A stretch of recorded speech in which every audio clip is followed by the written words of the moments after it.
late kay late ko na nakasal pero nasa tanan, nagapasalamat ko sa pag-respond sa mo invitation sa inyo ha. Thank you so much for spending your time with us tonight sa pag-witness sa one of the memorable moments sa night ni Lily and also kay Chloe. And thank you so much sa akong mga family, sa akong auntie, sa akong mama nga nag-travel pa gikan sa Bisaya just to be with us in this very special event. And thank you so much sa ako ang Bagong Pag-asa family for always be there with us sa mga problema, sa kalipay, sa tanan nga ups and downs sa among life na ako kanunay nagadamay sa amuang dili lang sa kalipay but also sa amuang mga kanang mga problema.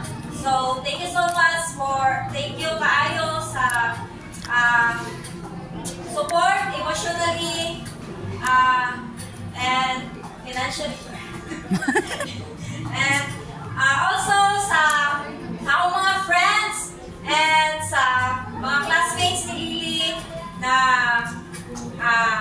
hindi na ako kilala ang ilahang mga pangalan pero ang mga faces nila is kilala na ako. Thank you so much kay every time na namin mga activity so part me sa kumbaga isa ang balay sa inyong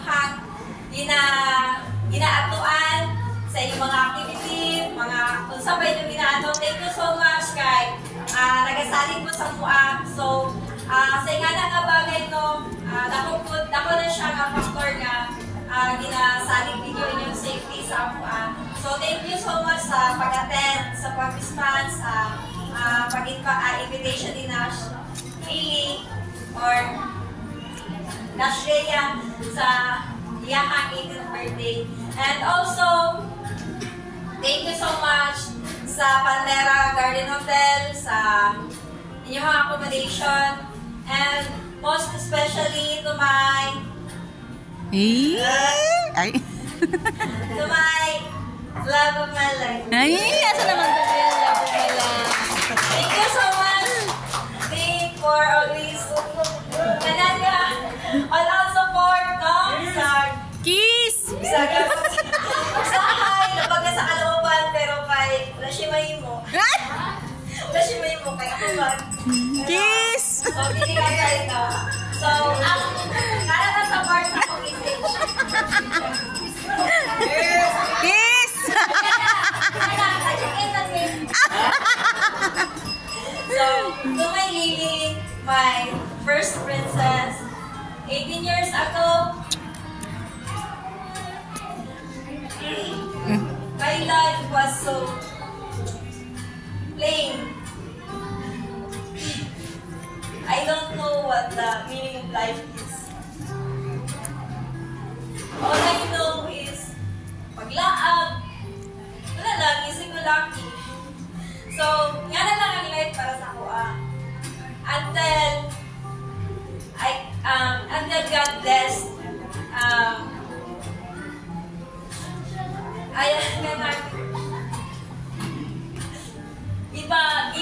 ano na ni God sa ako the essence of being the essence of being a woman.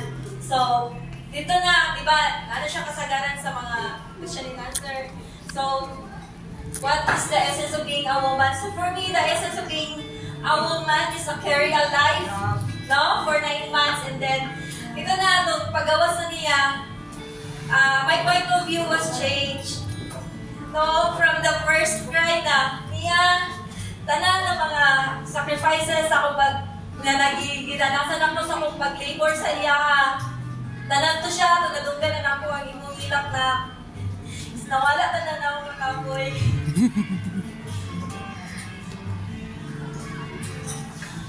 Wala man ko gi-bless o wala ko gi-bless sa family nga buo. Hindi man po na ako gusto na makatagan ka o family ay dili ko gusto na maranasan nimo. Ay naranasan ako na magkaroon ng broken family, pero siguro na ay purpose ang everything. Di man ako na wala na ako nahatag sa inyo na magkaroon o buo na pamilya, pero naparamdam na ako sa inyo mga sa manitito mo. Kaya diling ko lang ay imong life. Tanan na gusto kaya sa kaya na ako imuon. Imuon ako para sa inyo mabisan pa. Ikamyo na ko ang life sa inyo ha, upad. Ingana ba mo kapalangga? Pasensya kung sometimes magyaw-yaw ko sa inyo ha. Because ingana ako ka lang. Hindi ko gusto na pag-abot sa panahon, pagtagbo ninyo, makaingon mo nga, sala ni mama kay wala kanya disiplina. Gusto na ako na maging proud mo sa ako someday na wala man ako nahatag ang tanan sa inyo ha, pero tanan nga pagdisiplina. Paramdam na ko sa inyo ha. Pasensya kung sa tough ko sa inyo ha. It's because dili na ako gusto na mawala ka sa imong direction sa life. Because God entrusted me to you. Yata mo niya, kagit ka mama ni mo, kay kabalo siya, na mag-guide ka. And of course, pinagi ko sa iyahang guidance ako. So, ingon nila, welcome to legality. Yes, you are legal. But you are illegal to have a boyfriend.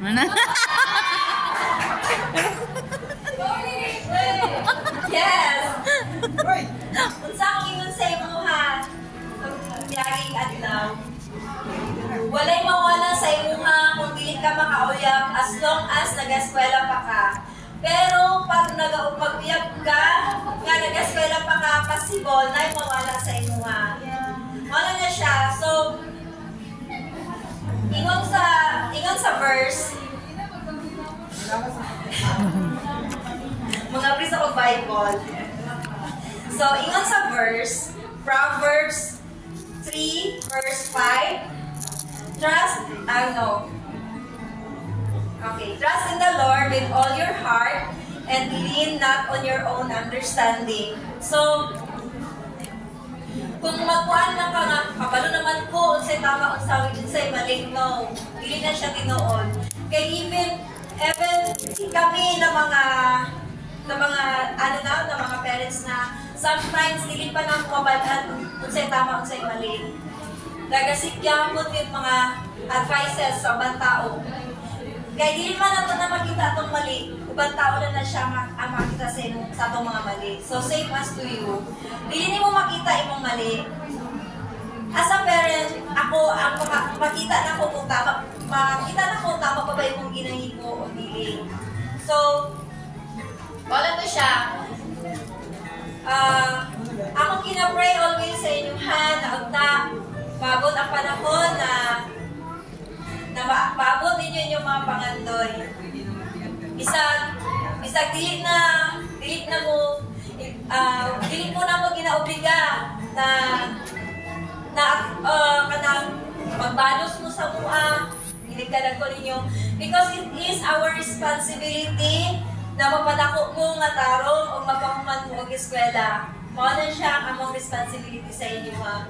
So, dili ninyo responsibility na pag-human ninyo or sa inyo banwa nga kailangan ingani ihatagan ninyo nga nagdili. So, i-prepare mo na mo para dili ninyo maranasan ang kalisod nga na naranasan karon.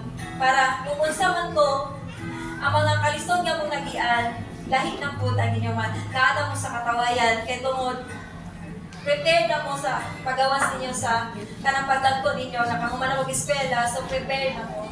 Because ingon nila or tinuod man nga kinahanglan makahuman yung eskwela. Bisan pa, kung ma-discard pa, pero iba pag may degree family na ta. So, I'm looking forward na maabot ni itong mga pangandoy, pinaagi sa tabang sa Ginoo o sa pagsalig nimo sa iyaha.